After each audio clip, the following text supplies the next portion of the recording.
السلام علیکم۔ روزانہ سبق آموز کہانیاں اور واقعات سننے کے لیے چینل کو سبسکرائب کر لیں۔ دونوں کلاس فیلو تھے۔ لڑکی پوری یونیورسٹی میں خوبصورت تھی اور لڑکا تمام لڑکوں میں وجیح۔ دونوں ایک دوسرے سے ٹکراتے رہے اور آخر میں دونوں ایک دوسرے کی محبت میں گرفتار ہو گئے۔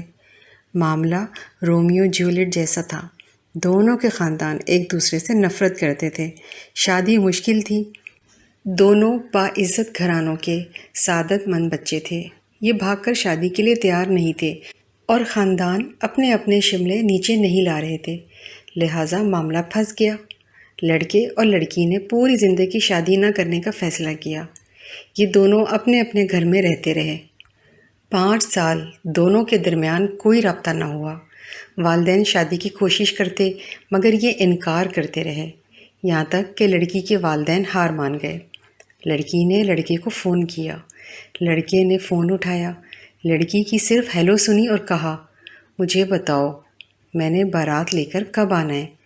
دونوں کے والدین ملے، شادی ہوئی اور دونوں نے اپنا گھر آباد کر لیا۔ لڑکے نے کاروبار شروع کیا، اللہ تعالیٰ نے کرم کیا اور وہ خوشحال ہو گئے۔ یہ شادی 20 سال چلی۔ اس دوران 3 بچے ہو گئے۔ خاتون کو اپنے حسن، اپنی خوبصورتی پر بہت ناز تھا۔ وہ تھی بھی ناز کے قابل۔ وہ 45 سال اور 3 بچوں کی ماں ہونے کے باوجود جوان لگتی تھی۔ خاوند بھی روز اول کی طرح اس پر فارفتہ تھا۔ وہ روز جی بھر کر بیوی کی تعریف کرتا تھا، لیکن پھر ایک دن وہ ہو گیا جو نہیں ہونا چاہیے تھا۔ خاتون کی چھوٹی سی گلٹی نکلی اور یہ گلٹی پھیلتے پھیلتے ناسور بن گئی۔ ڈاکٹروں کو دکھایا، ٹیسٹ ہوئے، پتہ چلا خاتون جلد کے کینسر میں مبتلا ہیں۔ خاوند صرف خاوند نہیں تھا، وہ اپنی بیوی کا مہم وال بھی تھا۔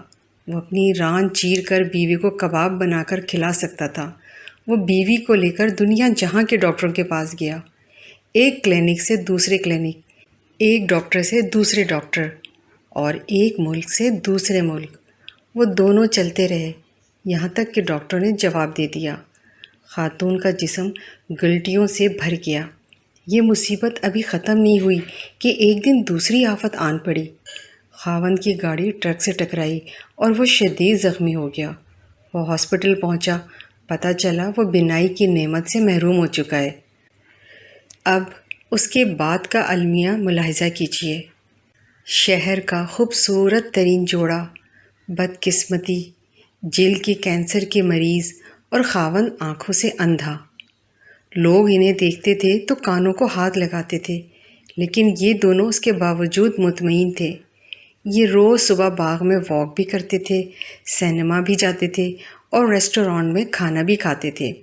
بیوی خاوند کا ہاتھ پکڑ کر ساتھ ساتھ چلتی تھی، وہ اسے گائیڈ کرتی تھی اور خاوند بیوی کی گائیڈنس پر چلتا جاتا تھا۔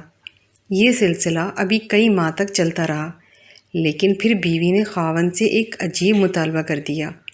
وہ اکیلی سوئٹزرلینڈ جانا چاہتی تھی۔ خاوند نے وجہ پوچھی۔ بیوی کا کہنا تھا وہ 10-15 دن اکیلی رہنا چاہتی ہے۔ خاوند نے اس کے ساتھ جانے کی ضد کی، لیکن وہ نہ مانی۔ اصرار اور انکار بڑھتا رہا، یہاں تک کہ آخر میں وہی ہوا جو ایسے معاملات میں ہوتا ہے۔ خاوند نے بیوی کو اجازت دے دی۔ بیوی سوئٹزرلینڈ چلی گئی۔ خاوند نے وہ 10 دن بڑی مشکل سے گزارے۔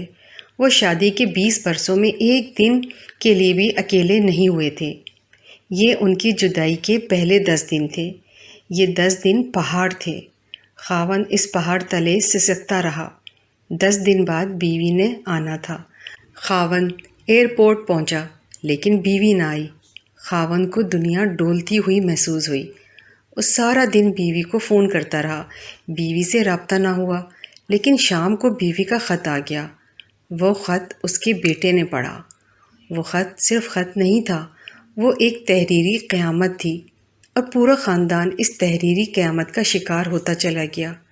میں اس قیامت کی طرف آنے سے قبل آپ کو دنیا کی ایک خوفناک لیکن دلچسپ حقیقت بتاتا چلوں۔ دنیا میں ایسے بے شمار سٹیزنز ہیں جہاں آپ اپنی مرضی سے مر سکتے ہیں۔ یہ سٹیزنز لا علاج مریضوں کے لیے بنائے گئے ہیں۔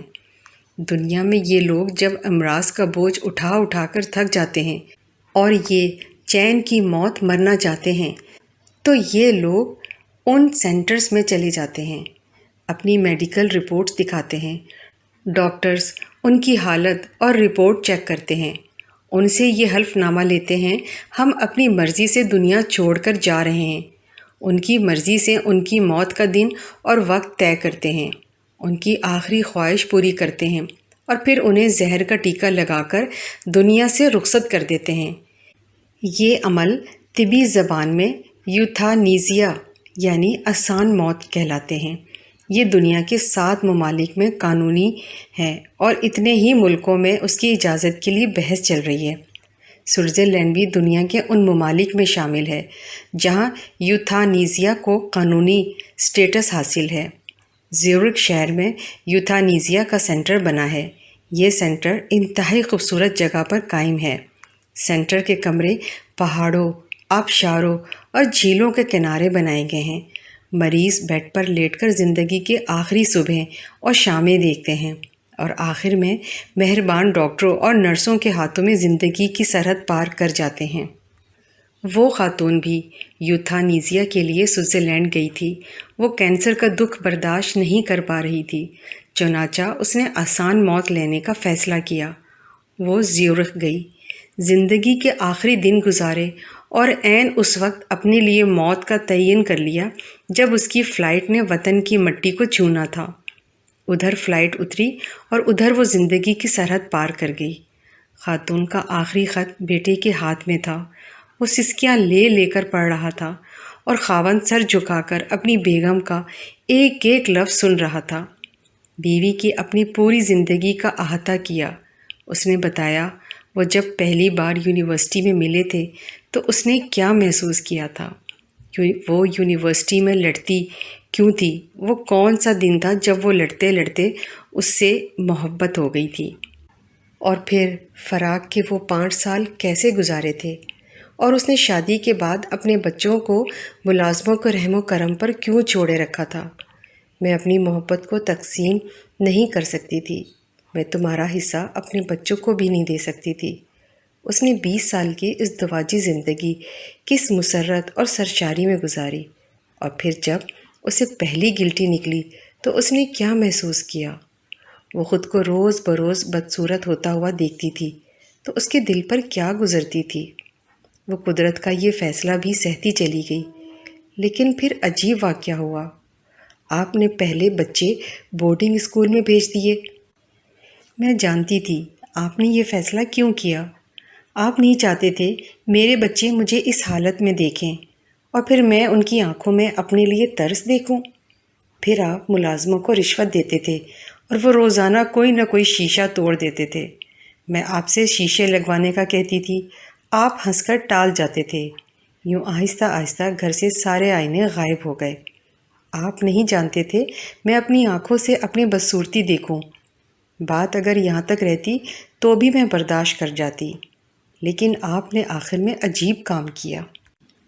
آپ نے ایکسیڈنٹ کیا اور خود کو اندھا ڈکلیئر کر دیا۔ میں جانتی ہوں آپ کی آنکھیں ٹھیک ہیں، آپ مسلسل 6 ماہ سے اندھے پن کی ایکٹنگ کر رہے ہیں، اور میں یہ بھی جانتی ہوں کہ آپ نے ایسا کیوں کیا۔ آپ نہیں چاہتے تھے میرے دل میں ایک لمحے کے لیے بھی یہ خیال آئے میں آپ کو بدصورت دکھائی دے رہی ہوں، یا میں آپ کی آنکھوں میں اپنی بدصورتی کو پڑھ لوں۔ چنانچہ آپ اندھے بن گئے۔ آپ کا یہ مصنوعی اندھا پن محبت کی انتہا تھی۔ میں یہ انتہا برداشت نہ کر سکی، چنانچہ میں نے دنیا سے رخصت ہونے کا فیصلہ کر لیا۔ میں دنیا سے جا رہی ہوں۔ اب آپ پلیز اندھے پن کی یہ ایکٹنگ بند کر دیں۔ یہ خط پکڑیں اور خود پڑھنا شروع کر دیں۔ یہاں پہنچ کر بیٹے کے منہ سے چیخ نکل گئی۔